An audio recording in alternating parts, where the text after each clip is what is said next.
Welcome to the Grim Tapes, where reality often proves to be far more terrifying than fiction. Tonight, we journey into the chilling history of one of the most infamous haunted houses in America, the real house that inspired The Conjuring. Long before Hollywood brought it to the big screen, the Perron family experienced years of unrelenting terror inside the walls of a secluded farmhouse in Harrisville, Rhode Island. But what really happened there? What secrets does this house hide behind its creaking doors and whispering walls? Stay with us as we uncover the complete, unsettling truth about the real Conjuring house. This is a story of spirits, curses, and a dark history that refuses to stay buried. The history of the farmhouse. The house, officially known as the Old Arnold Estate, was built in the early 1700s.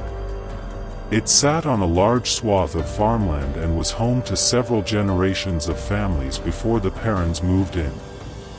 Over the centuries, this house bore witness to countless tragedies, including deaths by murder, suicide, and mysterious illnesses. Locals often whispered about the darkness attached to the land itself, calling it cursed. The Perron family move in. In the early 1970s, Roger and Carolyn Perron, along with their 5 daughters, purchased the farmhouse. They were seeking a quiet life in the countryside, unaware that they had just stepped into a nightmare. From the moment they arrived, strange things began happening. At first, it was minor, doors opening on their own, disembodied voices, and fleeting shadows at the edge of vision.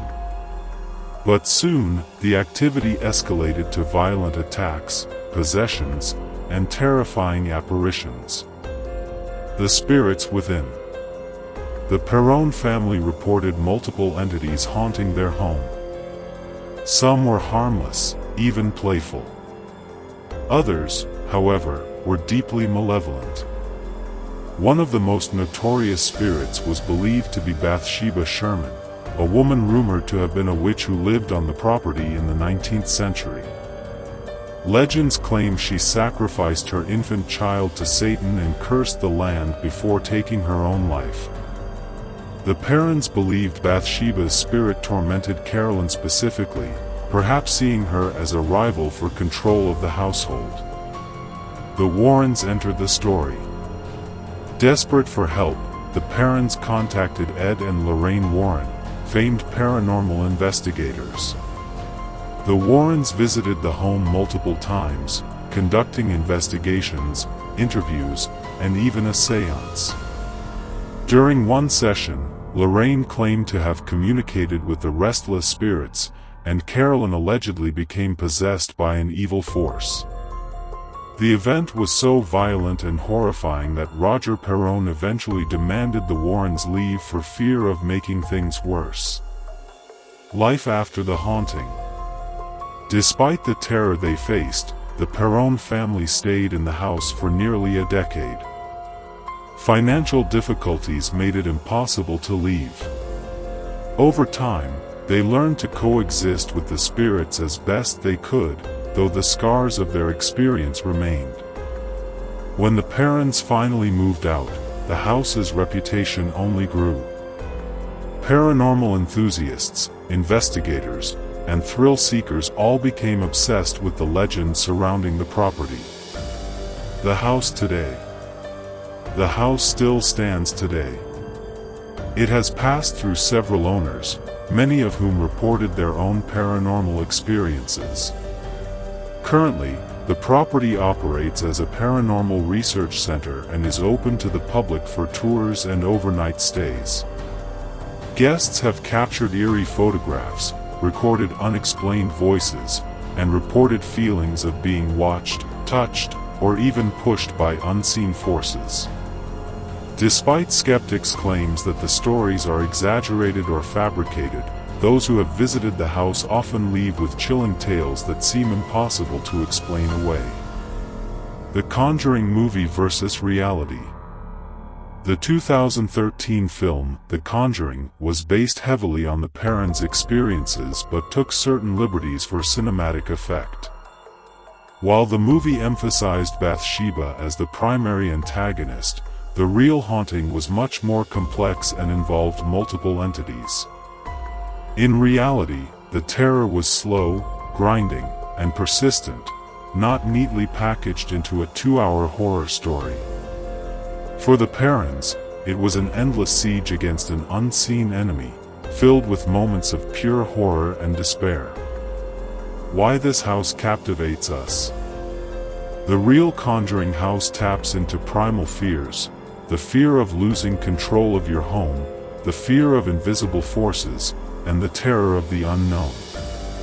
It reminds us that evil may not always announce itself with fanfare but instead lurk quietly, waiting for the perfect moment to reveal its presence. Theories and explanations. Some believe the house is a thin place, where the veil between the living and the dead is unusually fragile. Others think the land itself is cursed, poisoned by centuries of bloodshed and suffering. Skeptics argue that the Perron family's experiences were the result of mass hysteria, sleep paralysis, or environmental factors like mold or carbon monoxide poisoning. Yet the consistency and volume of reports from unrelated visitors suggest that something truly inexplicable haunts the old Arnold estate. The real house from The Conjuring stands as a chilling monument to the mysteries we still do not fully understand. Whether you believe in ghosts or not, the stories from Harrisville, Rhode Island, are a sobering reminder that the world is not always as rational and safe as we would like to believe. Before we end tonight's journey into the dark, let me leave you with a question. If you had the chance, would you dare to spend a night inside the Conjuring house? And if you did, would you believe the stories, or would you become another chapter in its haunted history?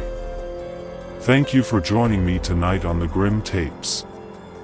If you enjoyed this deep dive into the real story behind the Conjuring house, please consider subscribing to the channel for more terrifying true stories. Like this video if you love uncovering dark secrets, and leave a comment sharing your thoughts, or your own paranormal experiences. Your engagement helps this channel grow and brings more chilling tales your way. Until next time, stay curious, and stay cautious.